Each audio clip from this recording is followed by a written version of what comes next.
first of all, welcome everyone and welcome Aditya. Thank you so much for joining us on Pitch Camp today. Thank And you for having me over. Yeah. yeah, I'm very excited to hear Hotel Logic's story and your sales journey as an entrepreneur in building Hotel Logics. Uh, Before we get started, I'll just take a brief minute talk about Pitch Camp. My name is Bimlesh Gundarao, and I'm the chief evangelist at Pitch Camp. Pitch Camp is an initiative to help entrepreneurs to share their ideas with the world better. So we do that by sales coaching and pitch coaching to help you craft your story of your startup and help you acquire new customers across the world.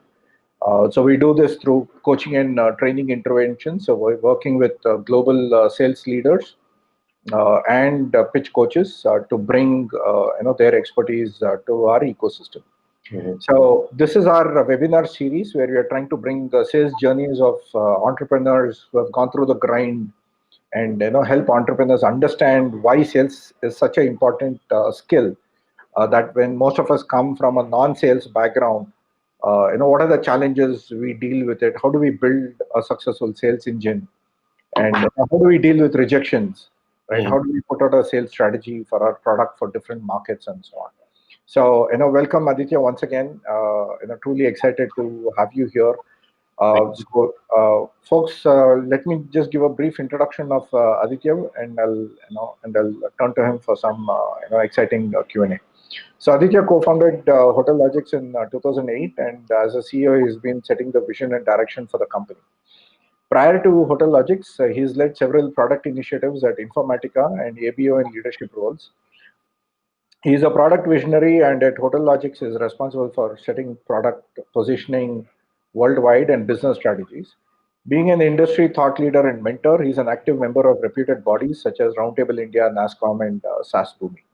And when I put this invite out, to the social media and couple of our startup groups, there's very strong excitement, that we were able to grab you as a speaker. So, without further ado, so Aditya, talk to us a little bit about your personal background, into your career, and what prompted you to start Hotel Logics, and we'll take it forward from there. Sure. I come from Nagpur, right? It's a city in Maharashtra, the center point of India. And I always grew up as a sports person. Ah, I was never, fantastic. yeah. So I used to play table tennis for Nagpur city. Um, Never, I was not bad at education in academics, but I was never very inclined towards it. Right, so was not a very great, exemplary academician or so. Okay. Uh, yeah, and so all my life I've always been with friends, and sports has basically been only part of my life in my earlier journey.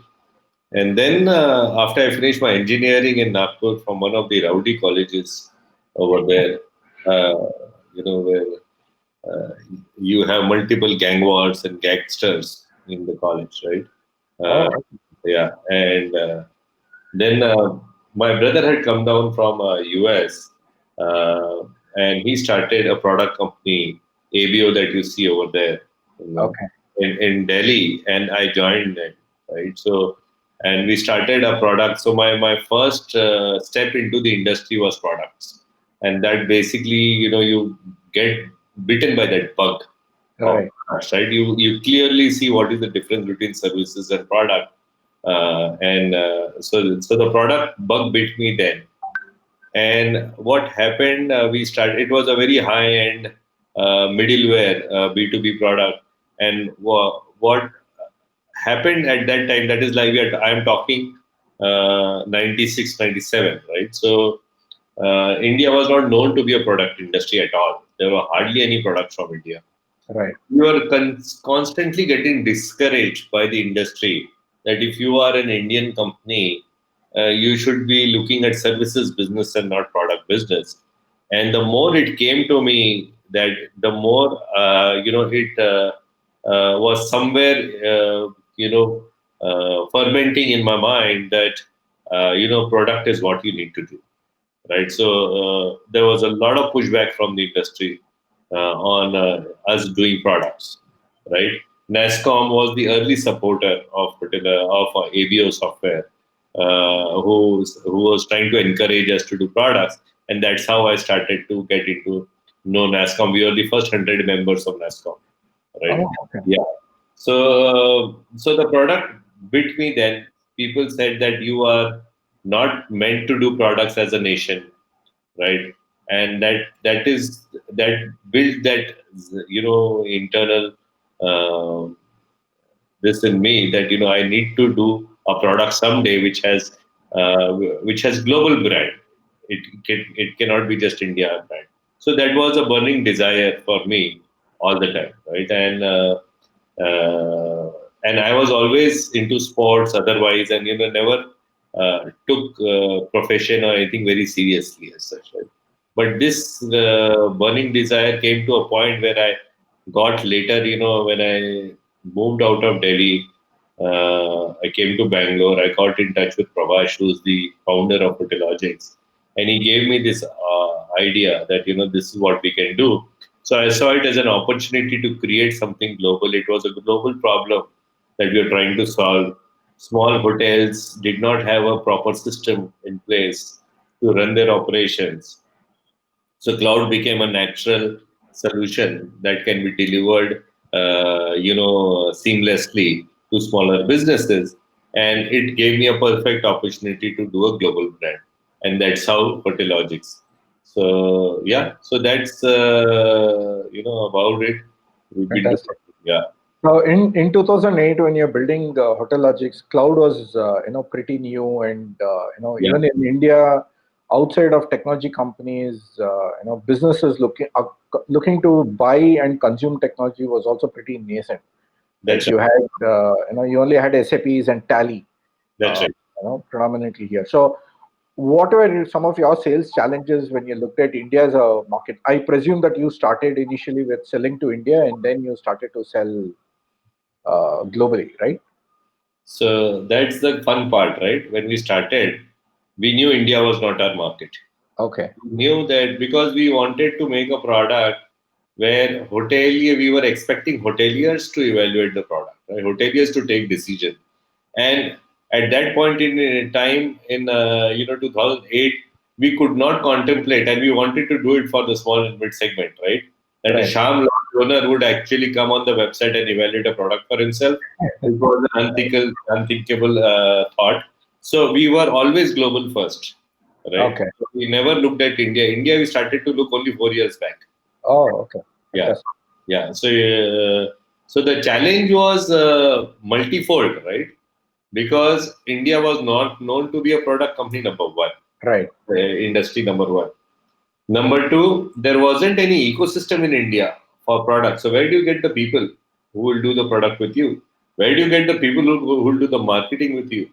Where do you get the people who understand the support challenges? The whole 9 yards. There weren't people in the industry who knew the game, and we also did not know the game that well, right? Right. So we were almost first time entrepreneurs, right? So into this business, and to top it all, I was asked to by my founder to be the CEO, and I had very less regard for hotel management system. When I used to do the middleware high-end C++ system, I used to basically whenever I would interview a person, and if he had library management system or hotel management system written in his resume, he Right. was rejected on resume itself. From that to do a hotel management itself was a turnaround in of mind shift, Mindset. Right. mindset, right? So and India was not known to be a product industry. Ecosystem was not there. And then I am going out and asking people, can you fund me, right? And I have no understanding of that, understanding of hotels as such.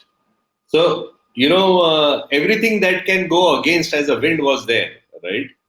But we had this strong belief that if you do the right product and you position it the right way, and if there is demand in the industry, whichever part of the world it may be, we should be able to cater to it. That was a very, very strong, sense of belief in us, and that's how we started against all odds. Fantastic. So, how did you choose your global market? Which market to go after? Which country to go after? Yeah. Talk to us some of those thought process there. Yeah. So what we did was we said that we are not the Tatas and the Reliances of the world who can go after small businesses and persuade them and teach them, right, that this is what you need and then sell them. So you can't. We do not have the ability to educate anyone that this is what you need as a solution. What we were looking at, people who are already looking for a solution like that. So naturally, inbound became our first, play. So we said, let's put the right content onto the website. Website became our main asset, and let's throw it out open to them and see who is looking for it, right? And that's how we drove inbound demand. And that time, then you do not have any control where the demand is going to come from, Right. right? And so, but naturally, demand came to us more from North America, Europe at that point in time, right? So, actually, Greece was the first country in which we got our paid customers, right? So, it was 7-8 room property. Fantastic. Okay, asked a lot of questions to us and decided to co-ed with us when we were in our beta stage. Yeah. Fantastic. So the initial strategy was, okay, let's generate inbound interest. We were global for day one, and just taking one more step in the initial days, we soon saw that if you have to be do something global in nature, you have to have a very high premium on communication, quality of communication, right? So content, you cannot be writing content which nothing to demean India, but which people spot it as an Indian content. Right. Right? You can't be saying Mr. John to an American. You have to say John, right? So Right. so the tonality, everything. So we are very, very conscientious about the quality of content that need to go. It has to feel global. It has to feel of that quality. So that we did day one, right? Those were the areas that we invested in, right? And then we went a step further ahead and we said, you know what? What are the two long poles of selling this, of any sales cycle? So we said that the two long poles of sales cycle is evaluation and negotiation, Mm-hmm. right? How do we address that, right? So we said that for evaluation, we'll have a trial, a hot trial on the website, and for negotiation, we'll put up our pricing online, and we say that we don't negotiate. So you take it or leave it, right? So we try to address these two long poles, as and that also at the hindsight we saw it started to build trust, right? And we quickly understood that the moment you're trying to sell remotely, and for the purpose of understanding, audience should understand what kind of system we have, right? What is the solution? So we are a hotel management system, right, where hotel Right. operations run on Hotelogics, right?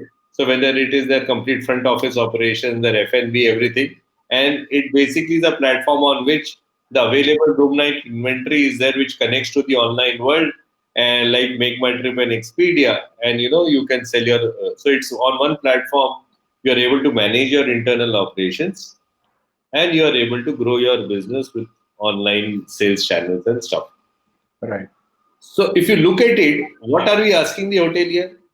We are saying, we are not in front of you.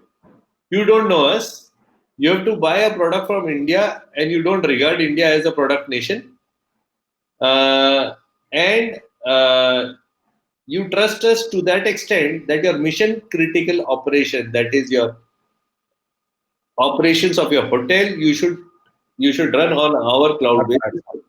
So very we quickly realize that it is not just about the solution, but also building that trust factor in the mind of the customer, that I can trust these guys. Forget the capability wise only. I can trust these guys, right? Right. And because if a hotel is trying to do a check-in and the system does not work, is production down, right? So it's a mission critical application for it, Correct. right?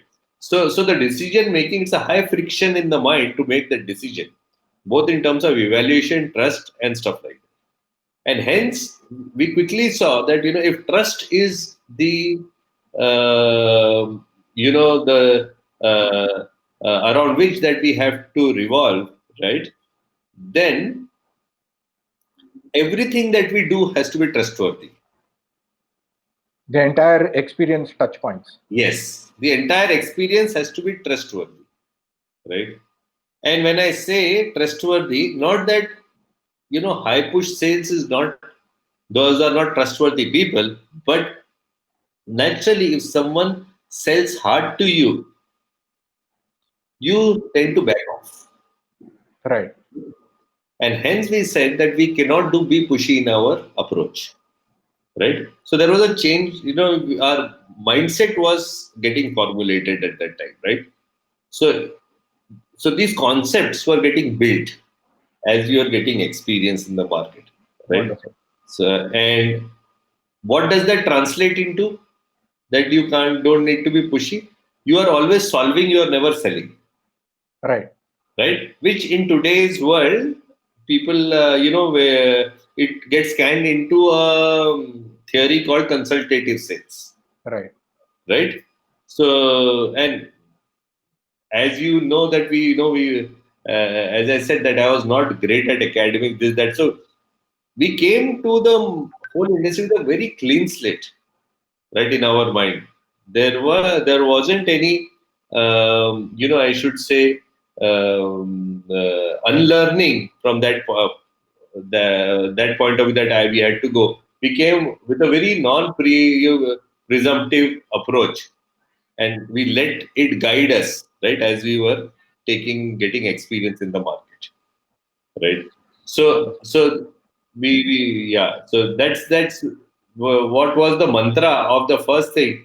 And at that point in time, whenever I would give presentation, I would basically say that all P's of marketing in remote B2B sales turn into T's. Everything revolves around trust, Right.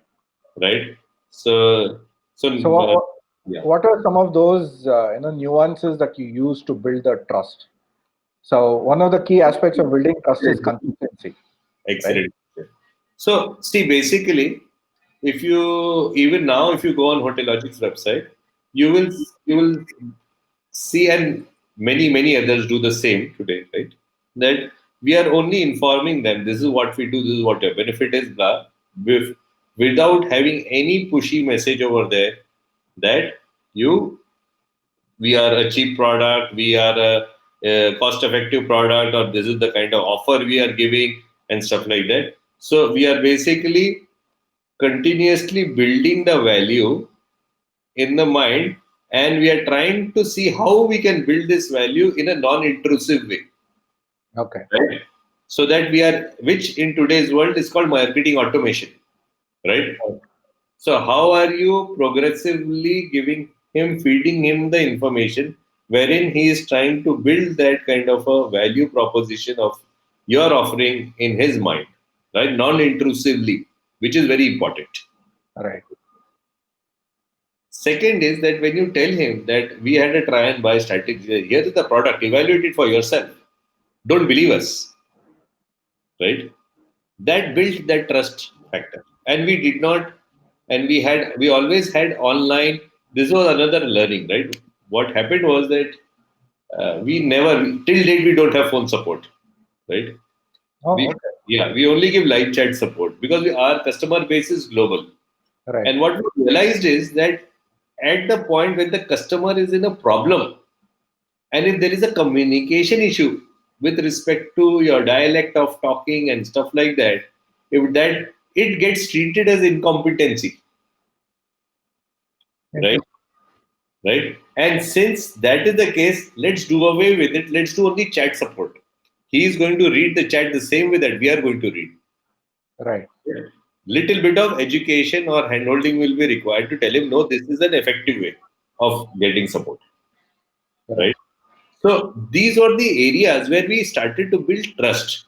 Okay. Right? You see the product, decide for yourself. Here is the pricing. No one else is getting at a differential price.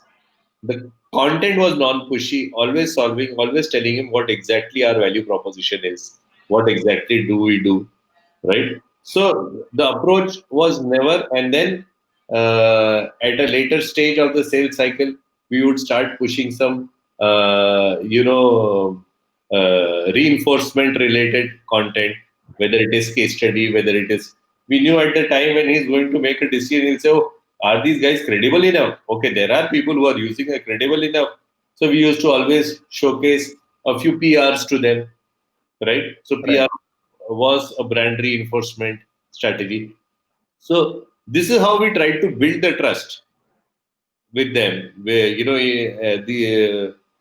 with our customers, rather than trying to be pushy. We would basically say, okay, where in the mind would he be, and what kind of information would he need? Right. Yeah. Fantastic.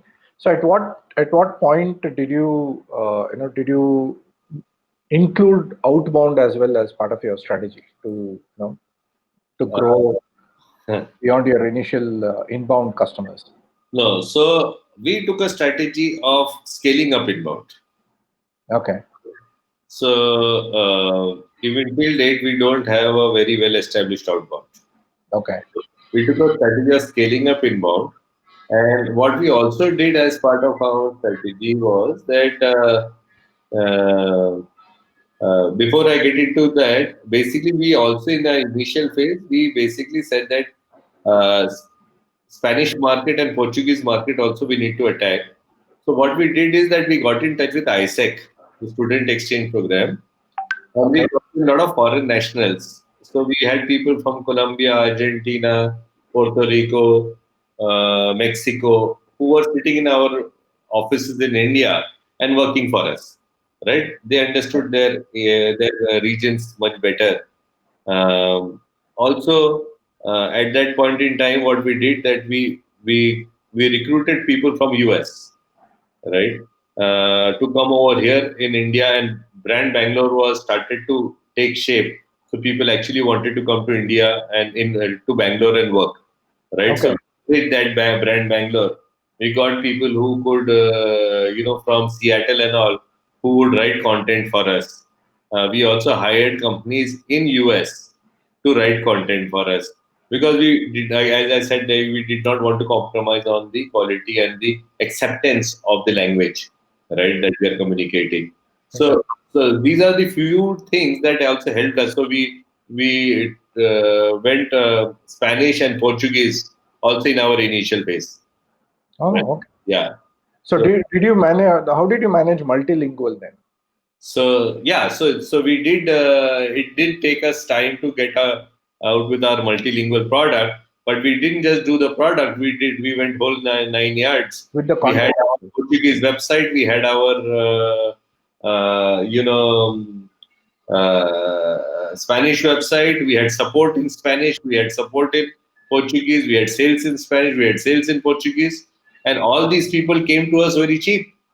Fantastic. You will not believe, I would get all these people from Latin America, South America for 25,000-30,000 rupees a month, because the fees was governed by ISEC, Okay. right?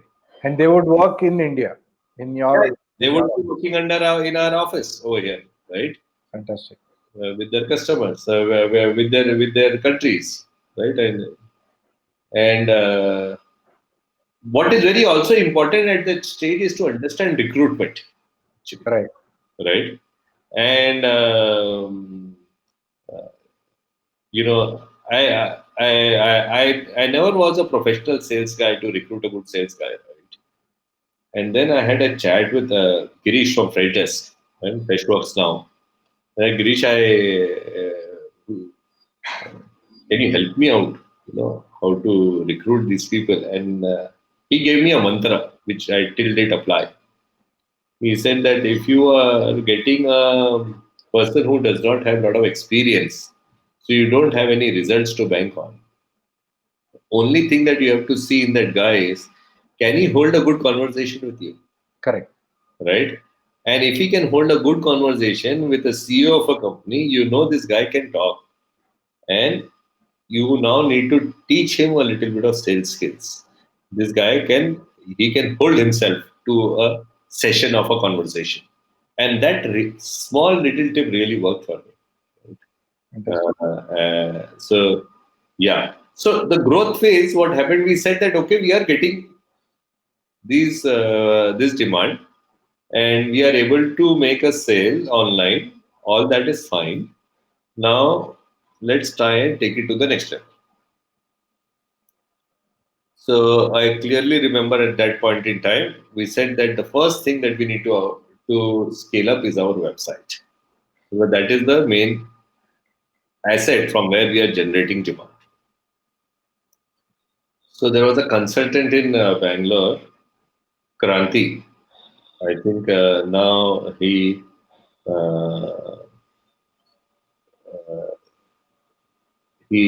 was consulting this Furlenco. Okay. Yeah, he was one of the co-founders of Furlenco, if I'm not wrong, or at a very senior level. He was an information architect. Okay, he would basically say what should be the flow of information be. He specialized in that. And me and my partner Prabhash, we basically said, okay, let's have a session with Kranti. And Kranti said, but I need, your time where you are not distracted with anything. He said, okay, let's three of us go to Goa. Three of us used to go for three days over there. And Prabhat said, and we did not have a lot of money and all that time. Prabhat said that, a lot of times we just take these consultants' words and we forget about it after some time. So let's do something this time that we will not leave it, we'll implement it. We said, okay, in that case, let's spend a lot of money. And that overhead will, kill us if we do not Correct. utilize that. True. So we booked Taj, Aguada over there, and our hotel bill was more than couple of lakhs, right? So for all that was ordered and this and that, and this guy took a couple of lakhs. I said, fine, now good, we have spent 5 lakh rupees. And what this guy did was he sat with us and he said that from various parts of the website, right, what we will do is that we'll wire it in such a way that your primary call to action, which is take a trial, gets overemphasized, and we basically have different entry points and build that information in his mind that he may want to take a trial. So he remodeled our website information flow, and we implemented that flow, and we started to get almost 3x the demand right after that, Yes. right? So that exercise paid off, right? So we basically grew our inbound engine. We obviously understood digital marketing and content marketing much better, how to scale that up to an extent, right? And then we said that okay, let's get to the next level because Hotelogics was almost like a platform where we are integrating with multiple third-party products, right?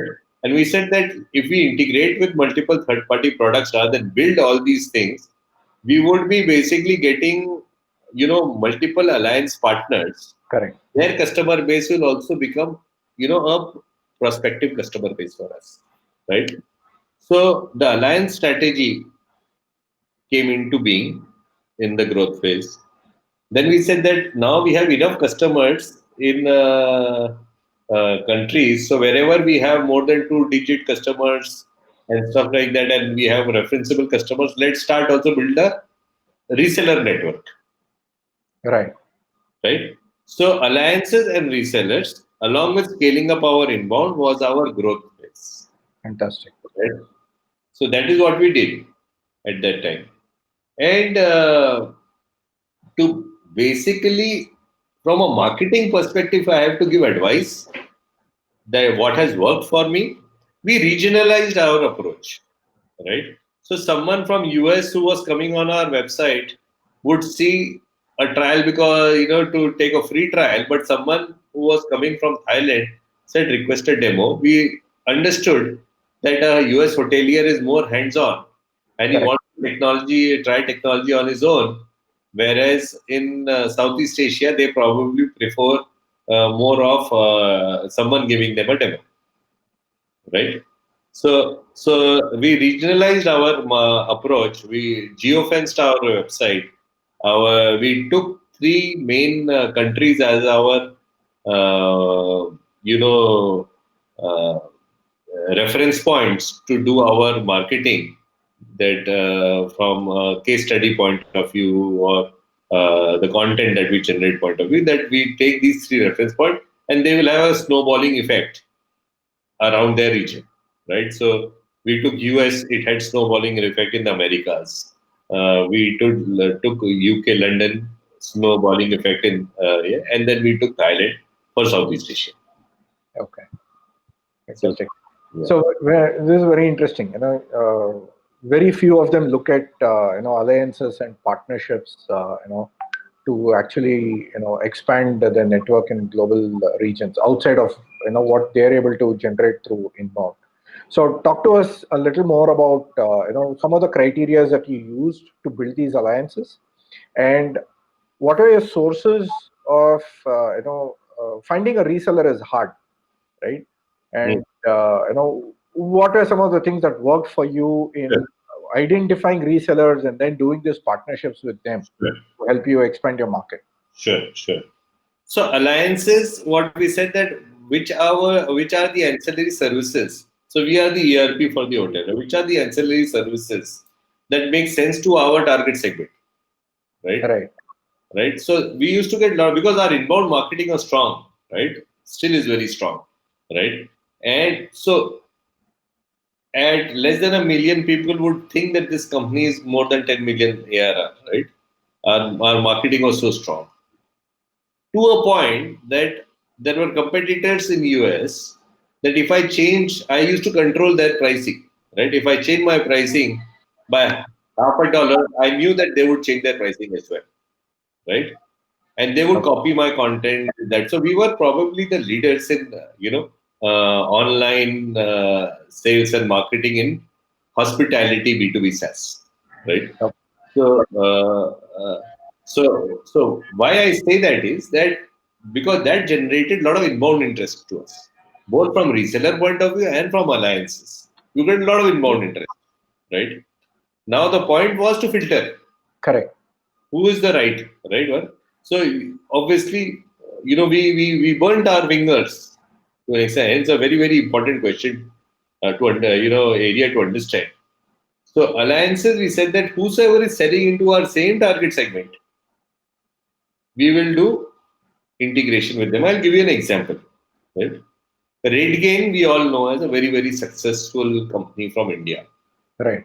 Bhanu Chopra, the CEO of that, great man, great journey and stuff like that. Everyone respects him.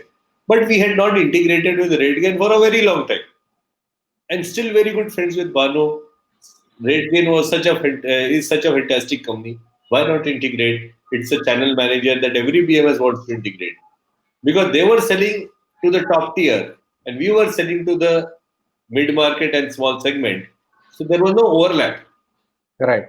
So it did not work. But when we moved slightly to the upper mid market, that's when we now integrated with RateGain, right?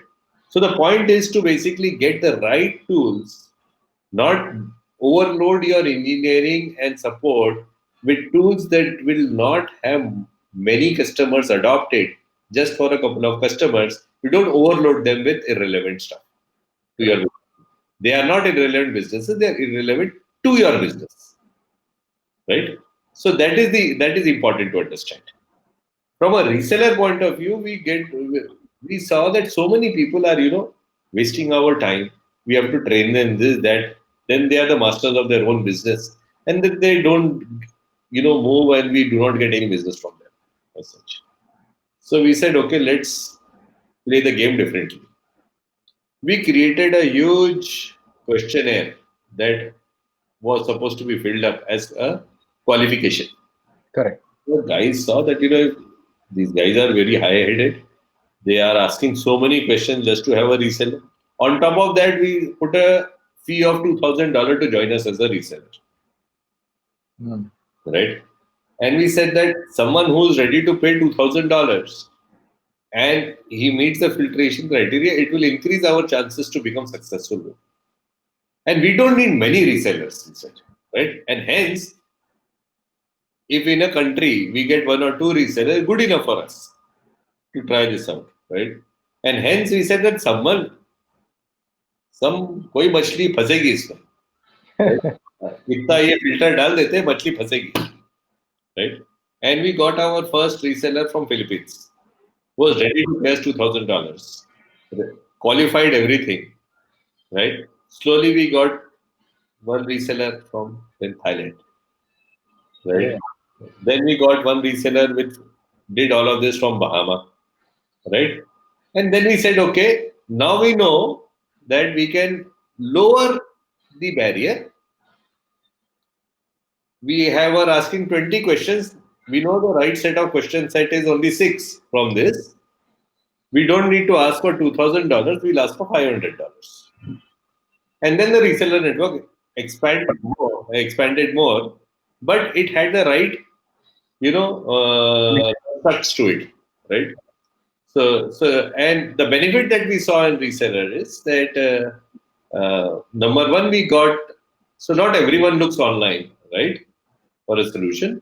So that particular segment that was not looking online, but was within the network of our reseller, we got an opportunity to sell to them. Also, reseller took care of regional trainings and stuff like that for us. Also, it further built trust in the local market over there, that they have some local presence. Right. Yeah. So, and we are still talking SMB, right? We are still not talking enterprise. The later part of our discussion will do that, right? So, and then it was also difficult to formulate our reseller agreement, actually. Okay. That is also very important, right? Not very few people, or it's a subscription, right? That you get monthly subscription is a new form of, pricing model, right? Resellers are used to licensing model. Right. So he makes one sale, he gets at least $500, $600 or $1,000, whatever that may be, right, in one go. And that's what drives him. Now over here, he's do all the sale, high friction sale, everything, and he'll get $20 per month, $30 per month, right? So that was also very difficult. So we basically started to then feed resellers. Even if we acquired a customer, we said, okay, we will put him under your support. Right. We started to feed them more business, right? And stuff like that. We used to, whatever demand that we used to generate, we used to divert it to them, Right. right? But it was difficult to get them to agree on this because they lose patience after 5-6 months. I have not made enough money. It will take minimum 2 years in an SMB reseller model for him to have a substantive income out of it. Right. Right? Which also means that you have to make sure that you don't give him that kind of an overhead. You have the sales should be fast. You have all the, like, we had the free trial, we had good videos in place. That kit, the reseller kit, is very important. Correct. Fantastic. Yeah. So Wonderful. yeah. So that was the tricky part that took us time to understand and formulate. Wonderful. I remember in one of our earlier meet that we first met together. You spoke about how you leveraged exhibitions, right, and trade shows and you had some unique hack through which you had seen some success. So talk to us a little more, on those aspects. Yeah. So, see, in 2015, we did not have, no, 2010, sorry, right? We did not have that kind of a funding and stuff like that. And we said that, we need to go and exhibit to the best hospitality technology trade show that happens in the world. We want to go and exhibit. No funding in place, nothing in place, right? But you had enough customers across the world. Very few, Okay. right? 17 or 18 customers maybe, right? In SMB, it hardly giving you any revenue, nothing, not much. So there is this high-tech show in US. We identified that show. I will go and exhibit there first, right? We figured out that it will take us at least 7 or 8 lakhs expense. So I reached out to my friend circle. I said that I'm selling my equity. I need 7 8 lakhs. So we sold some equity and we got those 7 8 lakhs and we went to US and exhibited with that money. Right? Okay. All money, 5 7 lakhs in one shot gone. What we understood over there was that why exhibition? Well, first, it was you hear you this that and you crave and then you go there, but then something you internalize Right. that here you have all the other hospitality technology companies who want to do anything in the global market, they are there. So you have to be on that platform where they are there, Right. right? So it gives you that moment of equal footing. And then in that moment of equal footing, you need to see how you want to leverage that, Right. right? Interestingly, we understood how to do trade shows over there by the carpenter who was doing our Stall. our stand, right? So yeah, American making our stand. He said, guys, do you understand the 330-90 rule of doing exhibition? I said, what? 330-90. I Hmm. said, can you educate me on it? So mind you, he's the carpenter, right? He's building that stand. And he said, in 3 seconds, when someone is passing by, within 3 seconds, you have to have enough on your backdrop that you catch attention. Within 30 seconds, you have to qualify him, whether you want to talk to him further or not. Within 90 seconds, he should want to talk to you, Fantastic. right? 330-90. Yeah, Amazing. that's what he gave me as a framework to work on. Yeah. So, so what we understood was that number one, you need to have a platform. You get a platform where you are on equal footing on everyone, with everyone. You are able to get your brand message out to all the people who are looking at the other brand message, right? We also understood it does not have any tangible output return at Right. this point in time. And then later on, when we said we started to apply the 330-90, not exactly in that way, but we understood that there is something that you need to do. If you are in a trade show which is high volume trade show, you need to have that so that you attract the right people, right? And you do away with the wrong people because they are eating your bandwidth from the right people. There are only so many people that you can have right over there. So, and then we also saw that there are trade shows which are useful for branding. There are trade shows that can be used for sales, right? You need to understand what type of profile is coming in what mindset over there, so that you can do sales or not, right?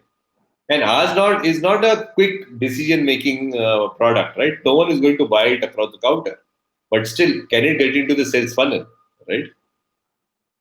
So, long story short, what we said was that if you are in a high volume trade show, you do not have the kind of money the booking.coms and these, who have a huge, booth stands and, the works they will do, right? And you have a small 9 by 9 stand. How do you make it count, right? So we said that every time we will do a trade show, we will do a gig. Hmm. And that gig is basically going to spread the brand message before the event to everyone on social media and on the show at the show we did various gigs with one formula in mind. The formula was very simple. It's a high volume trade show. There are people who are coming to your stand because you have done the backdrop with the 330 rule, right? That you are catching the right eyeballs in it. But what about people who do not look at that stand and they are walking across, right? Right. What do you do with them? So we always had a gig which we played with the people around outside on the aisle, right? And it had some kind of some way to filter them, right? So one of the gigs that we played was a hotel doctor, right? So we had a doctor as a hostess, right? And she would basically go with a stethoscope and say, "Are you a hotelier? If you are a hotelier and you have any problems, I can diagnose those problems." So it's a fun way of filtering in a hotelier who's going. And he said, "Okay, do you have occupancy? You seem to have occupancy problem. You seem to have efficiency problem. You seem to have IT management issues in your hotel." He would say something like this, and he would basically say, "Yeah, yeah, I am a hotelier." Then you start talking. So you start generating, fueling people into the booth who are hoteliers from the aisle around, right? And it cannot be too far away from your booth, from a stand. Your Right. people do not walk. Okay, here is our stand. Why don't you go?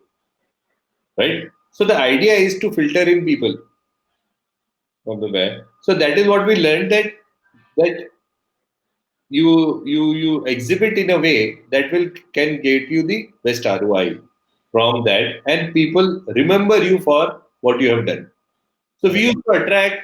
I remember if I give you the unit metrics of it, the hostess, we would pay her around £100 a day, and we would generate anywhere between 70 to 80 leads from it. Wow. Yeah. So incremental expense is almost like a pound a lead, right? When we Right. did this in London, and London is a fun place, right? They don't mind anything that you do out of the ordinary, right? Or Europe in general, right? So that's where most of the trade shows happen, right? So, so we always had that math with us, with whatever we did, that it has to give us this kind of a lead. This was the cost of acquisition it would lead to, and stuff like that. Fantastic. So you not only lost, or rather, you didn't look at the 9 by 9 booth as a constraint, but you saw the opportunity of the entire floor space of Yeah, the exhibition. around, yeah, yeah, Fantastic, amazing. yeah. This is great. So I like this 330-90 analogy. That's awesome. Who could imagine?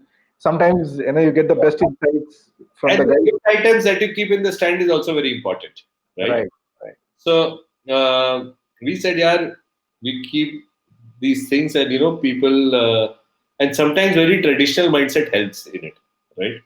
So my partner with a very very traditional mindset, he has, right? He said, give something that they will remember, they will use.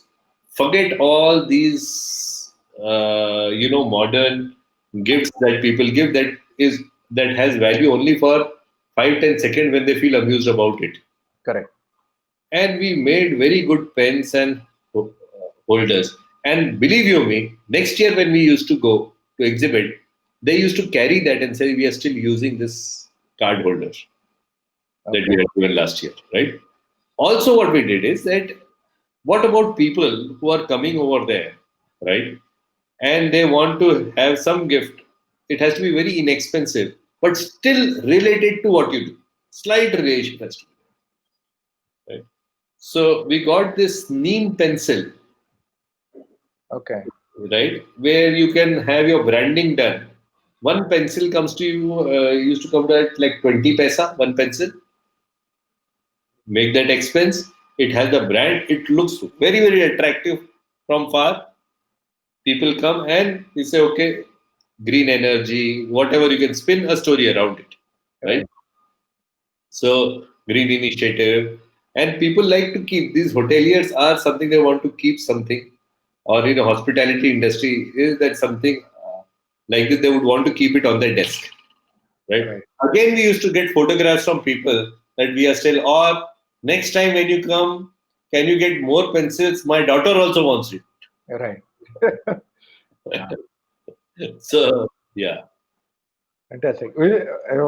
As we come, right towards the end of conversation and open up the floor for Q&A, I had one last segment of conversation around talk to us about some of these trade-offs when your bulk of your customers, you're in the mid market and in the SMB space, and now you're trying to transition into the enterprise space, which is always Yeah. higher value, higher retention, and that's where the larger sticky factor around profitability and sustainability comes in. Hmm. So, talk to us about some of these trade-offs, from your perspective. Hmm. So see, just a step back again, I will take, right? In the growth phase, the most important lesson that I learned is that control is the enemy of scale, right? If you try to control too much, you will not scale. Right. So you need to, that time you need to plant people or have people whom you may want to monitor but not control, right? Second is that I always believe which that decision making is the only way of progressing in your career. Whichever part of area of work you do, if you give him, make him the decision maker of that part, right? Right. He will progress in his profession, right? So this is structurally you also have to change in your growth phase, right? From everything that you are doing to letting people make mistakes, letting people take decisions, and losing control to an extent, right? Now coming to the enterprise and SMB part over there, right? In the enterprise, it's a paradigm. It was a paradigm shift for us, right? We had never visited a hotel to give a demo. Everything was online. We never had a specific account manager for a, so that customized approach, account based approach was never part of our DNA, Right. right? Very difficult it was for us to learn that, right? People would, we are setting them up, we ask them one question, if they don't answer, it will get left like that only, Okay. right? In the SMEs, you can't afford to have that kind of an approach, right? You are not earning that much from that customer. So there is a change of DNA, it's a change of hygiene that you have to go through first. When you shift your market or when you add from SMB to enterprise, right? Training. We never ever thought that we will ever go to a hotel to give a training. When everything is on the cloud, why do you need a person in the roof? Hmm. Thankfully, with this COVID, probably, that will That again will get solved for some time. stop expecting trainers to come over. But it is the way the customer is used to, right? You can't help it. So everything becomes high engagement. What I want to say is, right? And Right. you need to factor in for all of that. That is number one. Number two, your product takes a serious load because what in the same workflow, the kind of data points a enterprise customer sees versus an SMB customer sees is of two different levels altogether. Right. So a product needs to have that kind of a depth to be able. So from the outside, everyone both can do check-in and check-out, an enterprise product versus a SMB product. But what are the data points that are capturing, and what are the kind of audits that you're doing around it, and stuff like that. Multiple things, right? Every accounting information that you keep has to have 3 decimal level of precision. You know, so you have to be very conscious. We saw that we gave an unfair load to our product team by not understanding this. If we factored that in, we we would have been better prepared. But as a result, even our customers suffered to an extent because there wasn't any other product in any case for them to switch over to. Not very many products were there that could even try to handle a 4-star property, right? So not that we were being completely unfair, but we are being more unfair to our own teams. A lot of things were reactive in nature, which you can better prepare when you shift. So high engagement being the mantra over there. Everything is high engagement. Right. So your sales cycles would have also fundamentally changed. Right? Sales people are different, right? Right. They are the ones who basically go on the field. It is a sales first, marketing as a support function. In our online inside sales, marketing is a leading function. Inside sales is is basically feeding on also. The whole approach is different, and you need to understand it is not just that that without being ready for this approach, you are going to do too many things as a reactive, and you're going to lose too much time in the market. Got it. So yes, and you had never dealt with bills that are related to travel. Then you frame your travel policies. Everything comes as reactive, right? Right. Right. Right from structure to way of selling to product to operations, it's a parallel machine altogether. Right. So which market did you choose to go to enterprise? I mean, or which country did you choose to go enterprise first? The reason we went to enterprise was that we said that in this part of the world, India and around, the markets are getting more and more organized. In hospitality terminology, organized means more and more multi-property businesses are coming. They're saying, okay, you become a Royal Orchid, I will, existing hotel will come under the brand of Royal Orchid, start following Royal Orchid brand guidelines, right? Right.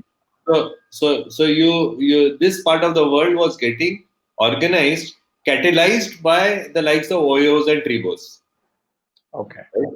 So it was following what America, US is highly branded market, right? You have Best Western, you have Holiday Inns, all basically, US is full of branded market. So since this market was getting organized, more and more organized players were getting, expanding their footfall, their portfolio. We said that this is the right opportunity to get into this segment.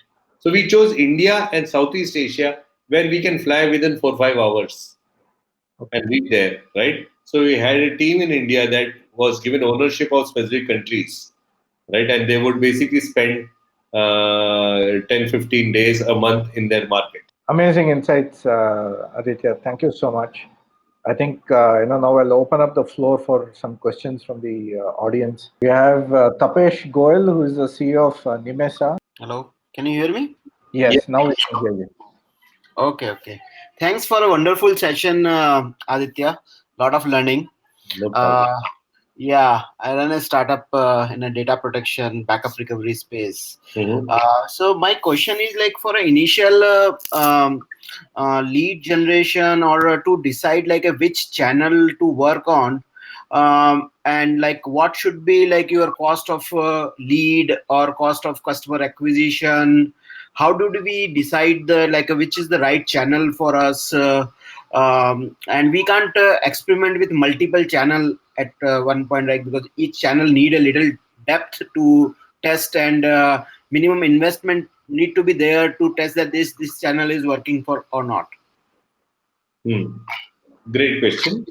See, basically, I personally believe that people go to different channels for different reasons, right? So they go on Twitter for conversation. They might go on Facebook for some kind of a social time that they spend.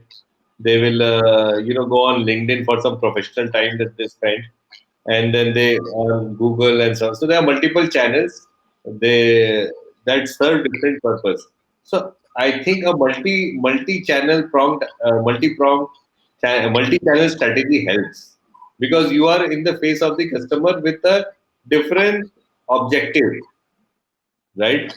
So you are basically not doing a hard sell on Facebook, maybe, but you are doing a hard sell on LinkedIn, with Twitter being only for thought leadership that you are exchanging in front of it, right? So I personally feel that there has to be a multi-channel approach, right? Second thing you spoke about is the cost. And cost, you should always look at it as a blended cost. And only when you try to scale, because you spoke about initial stages, you should look at it as a blended cost. What is my blended cost coming to be? Right? So you'll have SEO organic people coming to you. You'll have people coming from social media. You'll have people coming from your email marketing. You'll have people coming from paid listing sites or from AdWords and stuff like that, right? So you look at the blended cost and say, can I create enough meat of presence online with a blended cost which I can consume? And it also depends whether you are funded or non-funded because the way you spend changes, right? When you're a funded startup, you are basically taking funds to accelerate your growth, right? That is the one reason why you take funding is to win against time, right? And hence you can spend more to acquire at that point in time in terms of marketing. But if you are bootstrapped and you want to live within your cash flow, then there are formulas that you should win back the money within 3 months' time and stuff like that of acquisition. But I would suggest a multi-channel approach. It will give you much better success, right? Understanding the kind of presence on each channel that is needed. Thanks. Thanks, Tape. The next question is from Swaminath. He is the co-founder of Modro, a deep tech supply logistics company. His question is: do you have some approach to measure ROI from events?